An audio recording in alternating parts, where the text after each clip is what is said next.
Hello everyone, ডব্লিউবিপিএসসির একটা গুরুত্বপূর্ণ update আজকে 29 মে 2025 তার ওয়েবসাইটে পাবলিশ করা হয়েছে।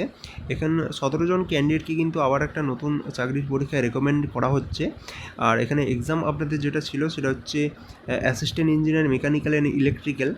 তো সেখানে আপনাদের এই মেকানিক্যাল এবং ইলেকট্রিক্যাল যে ব্রাঞ্চ রয়েছে সেখানে টোটাল 17 জন ক্যান্ডিডেটকে অ্যাসিস্ট্যান্ট ইঞ্জিনিয়ার পোস্টের জন্য তাদেরকে রেকমেন্ড করা হয়েছে এবং সবাইকেই কিন্তু directorate of irrigation and waterways যে ডিপার্টমেন্ট সেখানে কিন্তু আপনাদের জয়েন করতে বলা হয়েছে। অ্যাডভার্টাইজমেন্ট নাম্বার এখানে ছিল 15/7/2022। আর ভ্যাকেন্সির কথা যদি মেনশন করি, দেখুন নিচে নিশ্চয়ই মেনশন করা রয়েছে। নম্বর অফ ভ্যাকেন্সি এখানে 18টি ছিল এবং এখানে ফিজিক্যালি ডিসেবল এসসির যে একটা ভ্যাকেন্সি ছিল সেখানে কিন্তু কোনো ক্যান্ডিডেটকে পাওয়া যায়নি। টোটাল 17 জন ক্যান্ডিডেটকে কিন্তু রেকমেন্ড করা হয়েছে এবং এখানে আপনারা দেখতে পারবেন তাদের রোল নাম্বার দেওয়া রয়েছে এবং কোন ক্যাটাগরির এগেনস্টে তারা রেকমেন্ড হয়েছে সমস্ত এখানে মেনশন করা রয়েছে।